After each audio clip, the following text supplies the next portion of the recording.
Hi, Dana. Hi, G. I'm here with Dena Harry Saleh, Yep. and we're going to be talking about anti-racism in screenwriting. Could you tell me a little bit about yourself and how this anti-racism in screenwriting specifically came about Yeah. for you? I am an educator and uh, you know, learner of history. And so as I've studied history and specifically the history of racism and the foundation of this country, um, just am blown away by how blatant it's been and written into the fabric of our nation on every level, ideological, institutional. It comes out in our interpersonal relationships, and it can even exist within our own selves.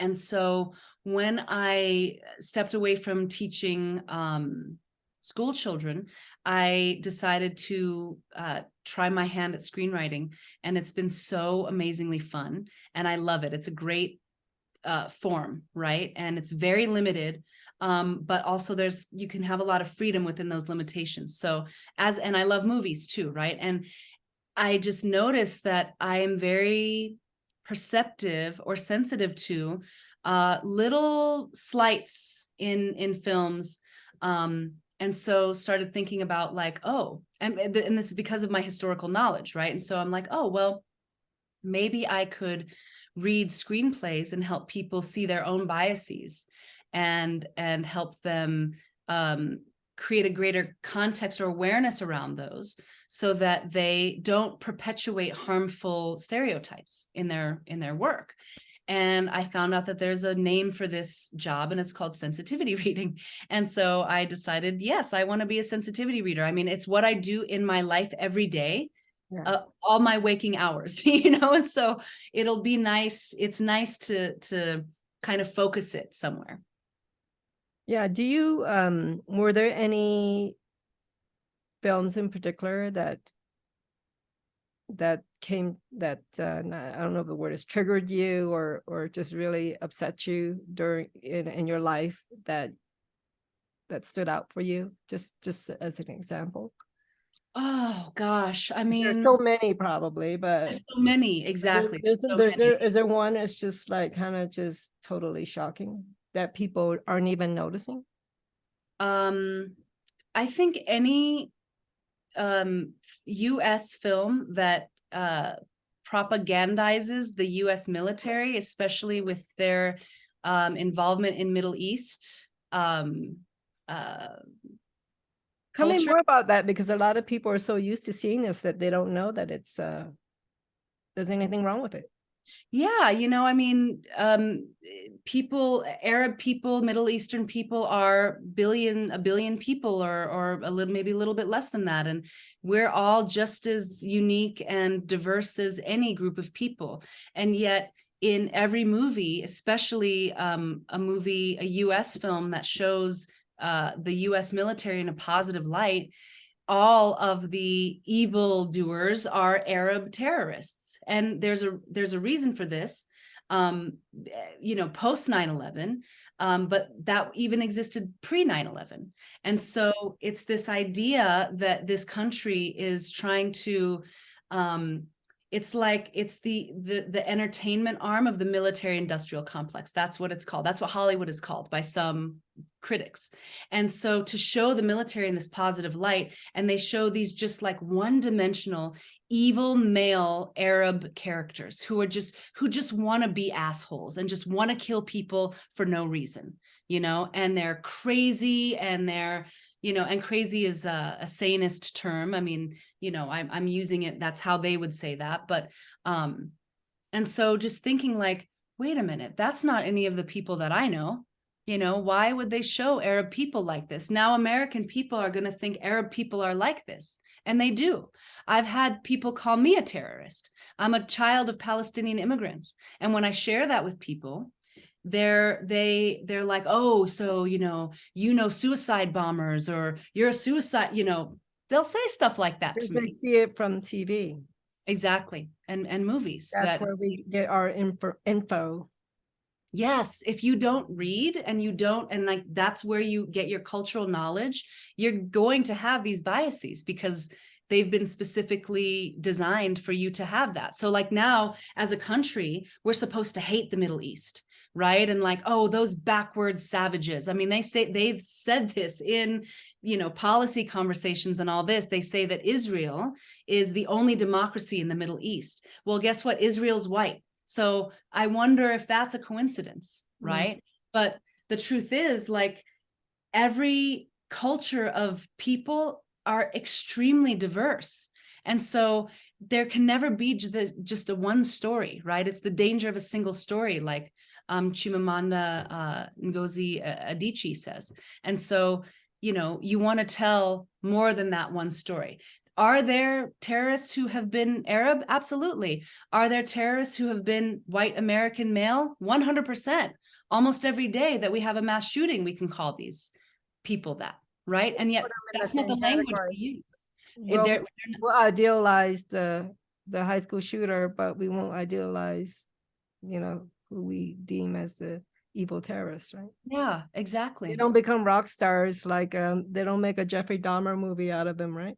Right. Absolutely. Yeah, we haven't seen the Osama bin Laden biopic, with cool shades. Yeah, exactly. And an awesome turban, and just like understanding like what his story was, which is a very fascinating, complicated story, and should be a film actually. But it is. He worked for the CIA. That was how he cut his teeth on. I'm sure he's a very nuanced character as well. Absolutely, just like all people are. He has some depth going on that we don't know about. Yeah. So what kind of when you're doing the do you call it the anti-racism webinar, or is it anti-bias? What do you prefer, the lingo? It depends. I like anti-racism. I like anti-bias. I like anti-oppression. And ultimately, it's pro-humanity. Okay. So when you are teaching the anti-racism course, specifically to screenwriting, what kind of topics do you cover? Just how people are portrayed as representatives of their race rather than full human beings, in a cultural context, but not as necessarily like representatives of their race. And so, only certain identities are afforded that privilege, whereas everyone else is like, you speak for the entire people, right? And so, yeah, just making sure that we have that context to those characters, and they're not just, it's like a full-on white movie with one black character who happens to be the criminal, right? Like there's more nuance. And even if that's the case, let's say, and that might be a really great movie if that character's context comes through.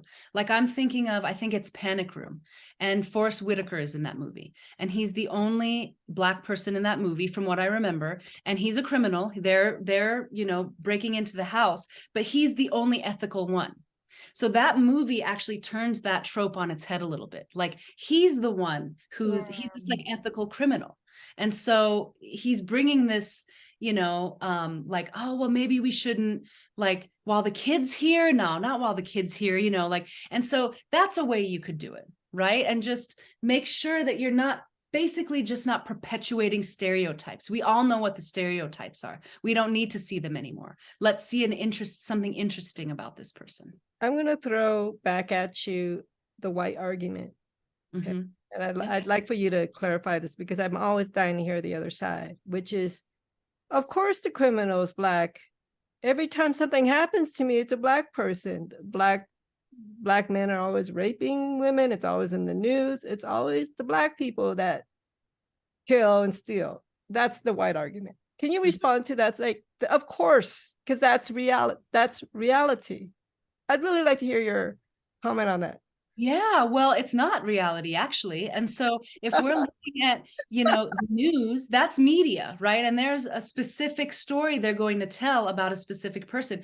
When we see mugshots of a black parent stealing formula for their child, it's like they look all fucked up and they look like they're on drugs and stuff, right? They're literally stealing food for their baby. When we see, when we see, like, first of all, it's not okay that they should have to do that, right? But we see this image of them, their mugshot. It's very criminalized. It's racialized, right? And so that kind of gets imprinted into our mind.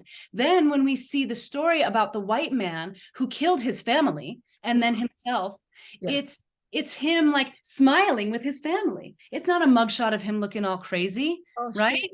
Yeah. Exactly. And so the news is absolutely part and parcel of giving us the messages of what criminality looks like. Right.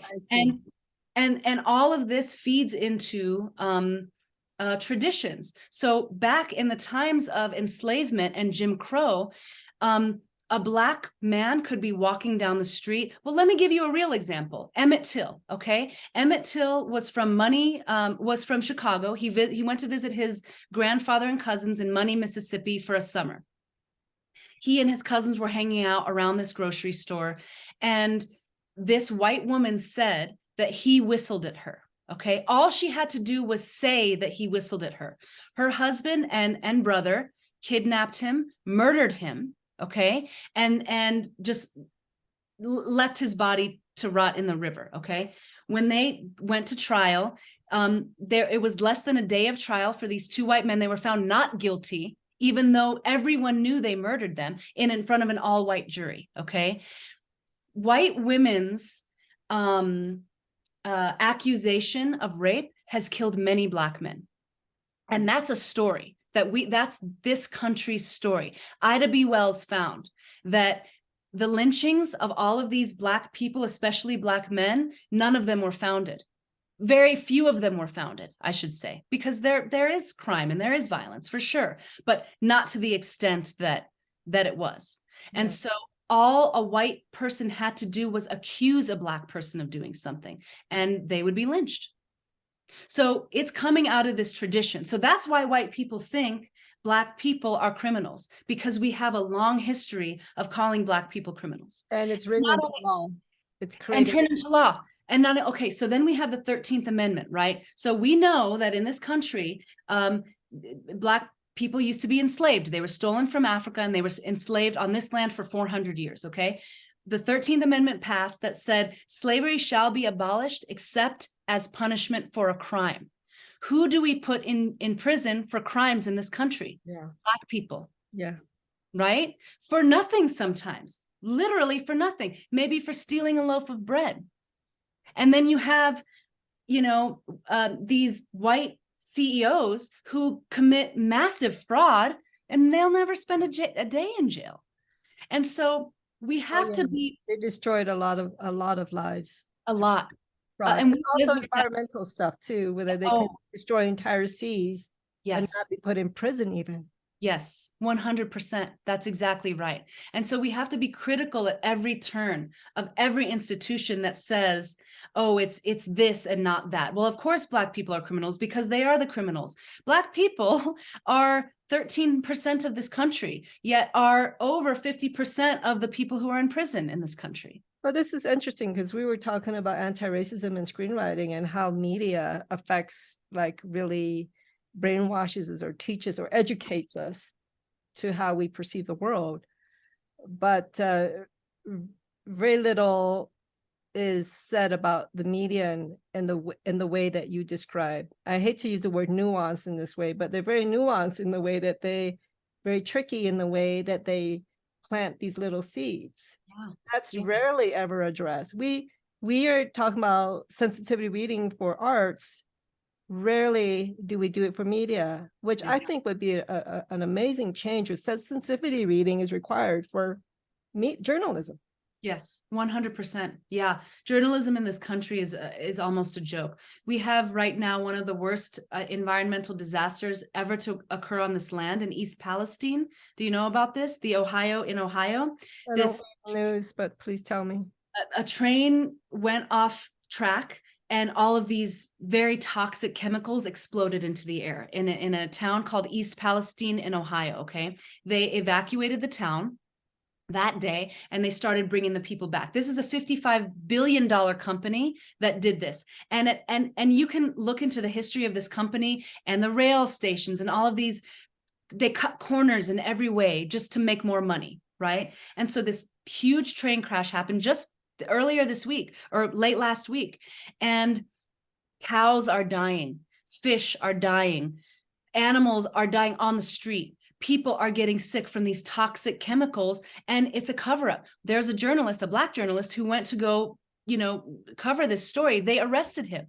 Police arrested him for trying to tell this story because the corporation, the $55 billion corporation, does not want this to get out.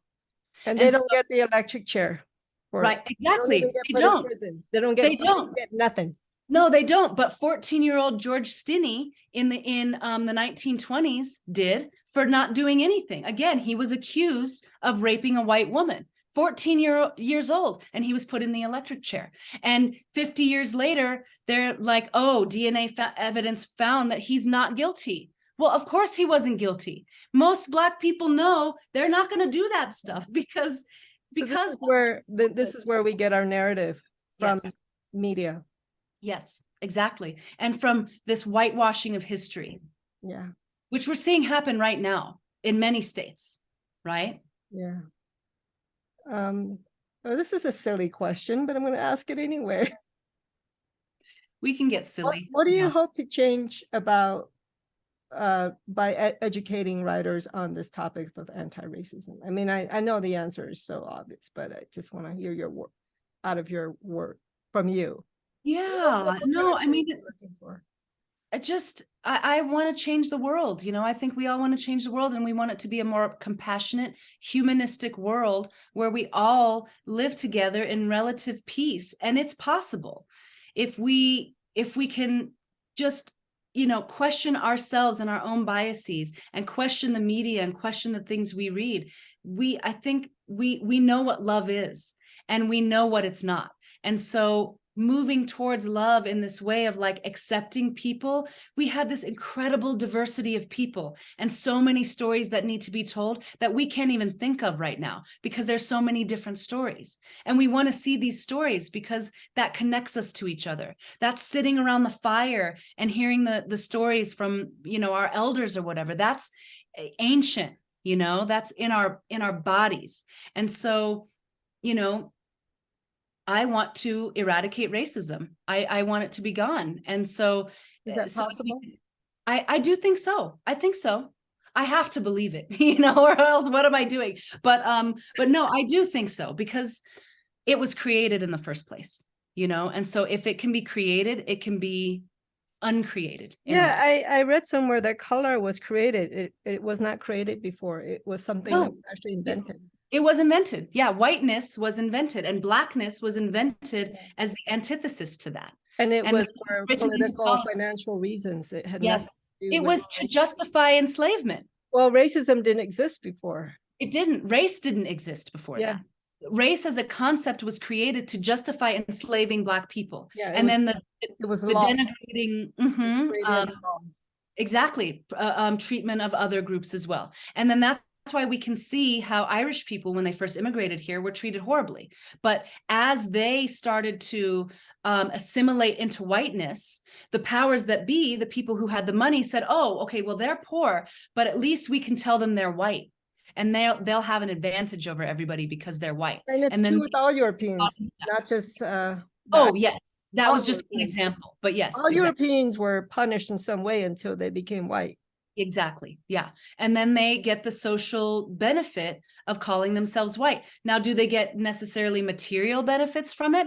Maybe. I mean, white people on average do have like $100,000 more than people of color in this country. So there are material benefits that come through that, especially with generational wealth.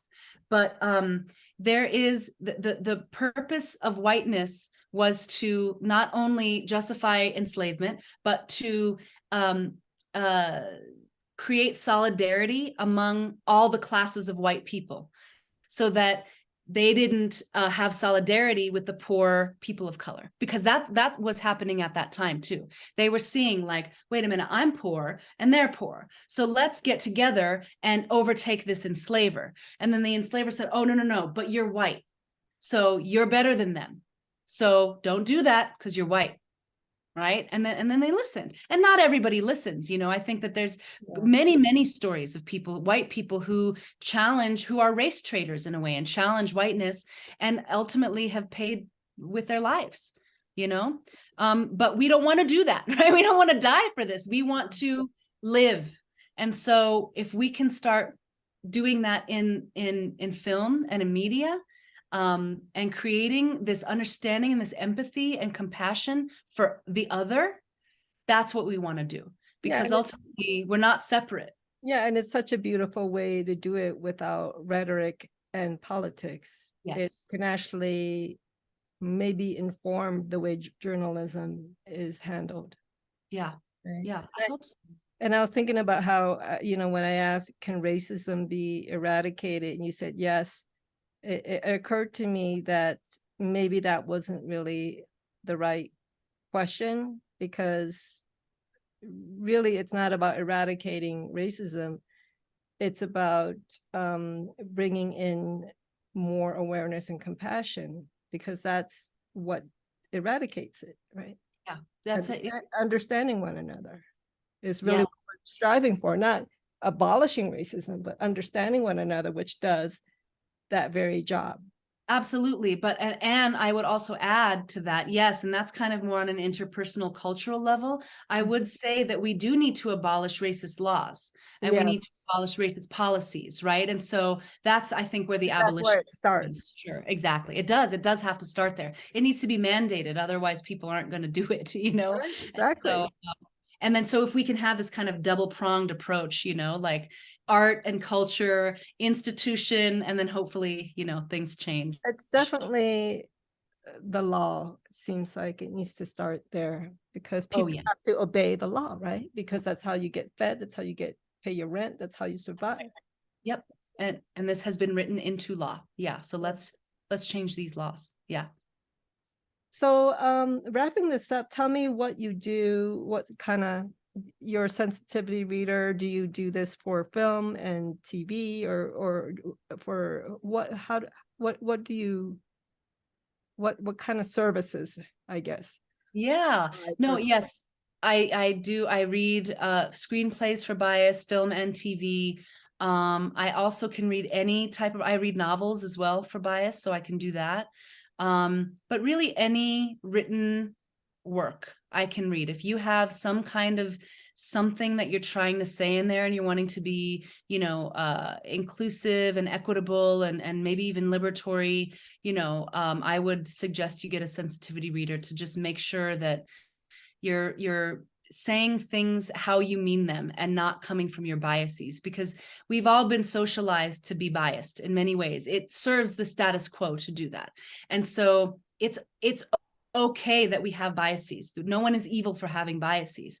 What we want to do is educate people about their biases so they can get to the next thought.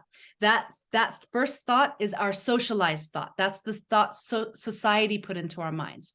If we can have the skills to get to the second thought, that's us. That's not society anymore. That's our willingness to be vulnerable and make mistakes and be wrong and still say, I love you and I want you here. So how can I make sure that we're in this together, and that I'm doing this in the right way, and not for you, but for us all, right? It's for humanity. Right. So it's not just sensitivity reading that you do for race. You also do it for sexism, for classism. Am I leaving anything else out? Yeah, sexism, classism, sizeism, which is anti-fat people, ageism, both elders and youth, anti-indigeneity. So, pieces that explore the Indigenous experience, queer people, trans people, obviously anti-racism with regards to any race, non-fluent English speakers, and disability or disabled folks. Well, we have a lot of problems. We do. Yeah. That was a pretty long list. It's a long list, and it's even longer. That's not even, comprehensive. And do you cover That's the list when you give these webinars? Do you I cover? do. You do. Okay, Yeah. great. All Yeah. right. So how can people get in touch with you? I have a website called readforhumanity.com. And I'm also on Instagram and LinkedIn. On Instagram as Dena Times, DENATIMES. And it's just a fun little account that I have there, but always feel free to message me. And there's a contact form on my website as well. And like I said, I'm on LinkedIn as Dena Harry Saleh, and you can see some of my posts and the work that I do over there as well. Oh, great. All right, Dena, thank you so much. Thank you. for Thank you talking for to this me. opportunity. I appreciate Yeah, it. me too. Good. All Thank right. you.